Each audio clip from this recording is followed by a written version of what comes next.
The age between us was once a silent whisper in crowded rooms, an invisible thread pulled tight with every glance, every shared breath. She would sit with the grace of a woman who has lived, her hands gently resting in her lap, fingers etched with stories I was eager to read. There was a calm to her presence, a sovereignty, like time bowed in her honor. I, drawn in a foolish fascination at first, soon found myself captive in awe, not because she was older, but because she carried the world differently. She didn't chase the moment, she commanded it. I still remember the first time she laughed at something I said, truly laughed. It wasn't girlish or coy, it was whole and unfiltered, the kind of sound that vibrated in the bones. That moment anchored me. It made me realize that she was not someone who needed to impress, she had passed that season of performance. Her beauty wasn't rehearsed, it was deeply rooted, cultivated like the sacred gardens my mother once spoke of in desert tales. She was already enough, and in her quiet assurance, I found my own voice beginning to rise. There were evenings when she would speak of her past, not boastfully, but with the subtle strength of someone who has felt pain and still chooses softness. The stories she told weren't just of travels or lost love or books that changed her. They were stories that echoed resilience, decisions carved in silence, victories no one applauded but still mattered. I would listen like a student learning from a master. Not just to the words, but to her pauses, her inflections, her deliberate silences. Every moment was a lesson in depth, in dignity, in devotion. Sometimes I feared that people wouldn't understand. That they would see the lines near her eyes and question my passion, thinking youth seeks youth. But they could not see what I saw, how she carried time like a gift, not a burden. How she moved with purpose instead of urgency. How she made me better by simply existing beside me. Their eyes would look for symmetry. Mine searched for gravity, and she kept me grounded in ways no fleeting flame could ever offer. With her, love wasn't a thrill, it was a legacy being built with every sunrise we chose to witness together. When she touches me, it's never accidental. Her fingers trail with intention, like an artist brushing over a canvas she already sees complete. She doesn't rush to possess, but rather to understand. There is patience in her love, and that is the greatest seduction of all. She doesn't beg for attention, she earns it without trying.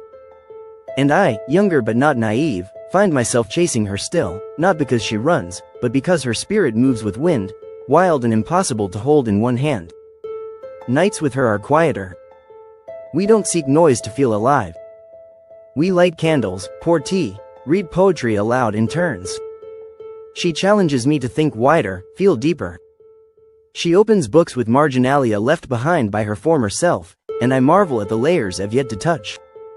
Her past doesn't intimidate me, it draws me in. Every ex-lover she's mourned, every dream she once had, every mistake, they have sculpted the woman I now love, and I am grateful to them all, even the pain. In her wardrobe hangs elegance, not in the designer labels, but in the way her clothes fall on her frame like they were made only for her. She dresses not to impress, but to reflect. Every silk blouse, every linen wrap carries with it a piece of her journey. When she turns before the mirror, she is not asking, "Do I look good?" She is saying, "This is who I am today," and I, every time, find myself stunned. Not by what she wears, but by how she wears time, fearlessly. She never tried to make me older, nor did she shy away from my youth. Instead, she honored it, letting me be spontaneous, reckless, even foolish, while she stood there smiling like she'd once been all those things and had loved every part of herself then, too. With her, I never felt lesser. I felt expanded. She made me realize that maturity isn't bound to age, it's bound to choice. And her choice, always, is love expressed with presence and pride. There are moments, rare and golden, when we walk through the world hand in hand, and someone mistakes her for my mentor or my sister or an old friend from another life. We don't correct them. We smile. Because what we share doesn't require labels or permission. It exists outside expectations. She is my peace. She is my fire. She is my future, even if she's lived more of her life than I have lived mine. Time bends for love like ours. It does not diminish. It deepens. Some nights she watches me sleep. I know this because I wake and find her eyes already on me, a small smile tugging at her lips, as if she's seen something precious in a dream. She once told me that loving me reminded her of believing again, of dancing barefoot after years of walking carefully. That made me weep quietly into her collarbone, holding her tighter. Because she thought she was the gift, not realizing that her very breath had rescued me from a life too shallow, too distracted. She is older, yes. But I adore her not despite that, because of it. Because every line on her face is a story I wasn't there to witness, but now get to honor. Every sign she releases is a prayer I didn't pray, but now get to hear. Every step she takes is a choice to walk beside me, when she has every right to walk alone. I don't just love her. I admire her. I worship her in the quiet, holy way that makes no demands and asks only this: let me be the man worthy of your days. And when she closes her eyes against my chest, when the world quiets and it is just us, two souls at different points on the map of life, I feel the universe fold in around us. Time, age, rules, norms, they vanish. In that silence, we are not young or old, we are not men or women or anything confined. We are just love. Pure. Fearless. Undeniable. And I, in every breath, vow to keep choosing her. Always. Until all the clocks stop ticking. Sometimes I wonder if she knows the way her silence teaches me. There is a kind of power in the way she simply listens, not to respond, not to win, but to witness. When I ramble about dreams or doubts, she never interrupts, never offers advice until I ask. Her stillness wraps around me like a safe place, and in her eyes, I see a kind of patience that doesn't come easily in this hurried world. She has lived enough to know that most answers come not from speaking, but from waiting. And in her I have watched her in storm and in sun, never shaken, only shaped. Her emotions are not fragile glass, but tempered steel. She cries when it matters, not for drama but for truth. And when she loves, it is never halfway. There is no guessing with her, no cruel games of hot and cold. She gives herself fully or not at all. That certainty is intoxicating. She makes me want to match her clarity, to stop being unsure, to stop retreating. With her, I learn to be more deliberate, more honest, more fearless in the ways I give and receive. Every love before her was a rehearsal. I see that now, clearly. What I mistook for love in the past was often infatuation dressed in urgency, wrapped in novelty. But she is neither novelty nor a fleeting high. She is the lasting fire in the hearth, the one that doesn't flare and die, but burns slow and warm through the night. I no longer crave chaos. I crave her kind of calm, the calm that speaks to my bones and tells me, without a word, you are home now. There are days when the world tries to remind us of what we are supposed to be, how age should look, how love should match on paper. And every time, she just smiles, unbothered. She has already lived through other people's opinions. She has outlasted trends and expectations. And me?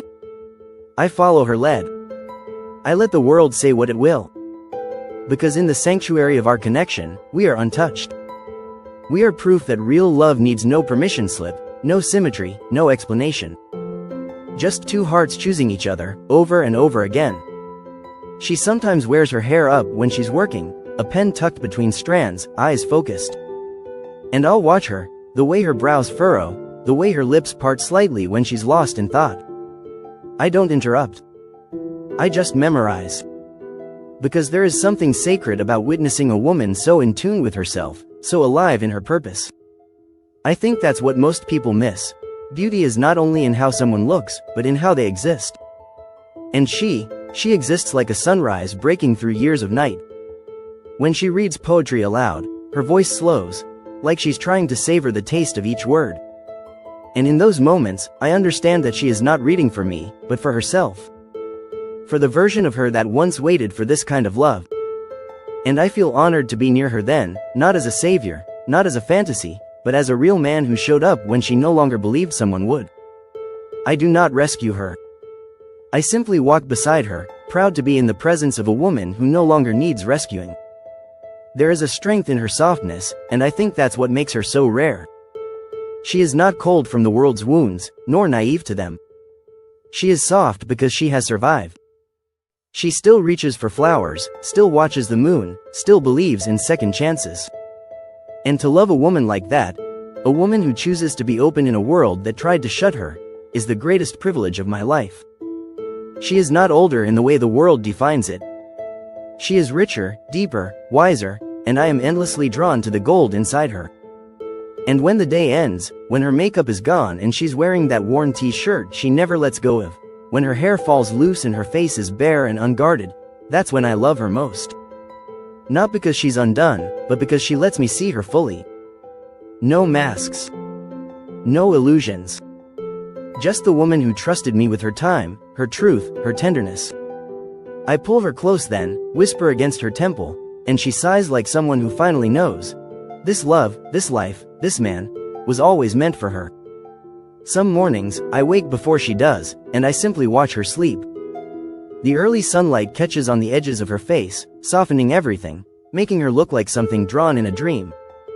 She sleeps without worry now, without the tension I sometimes felt in her shoulders when we first met.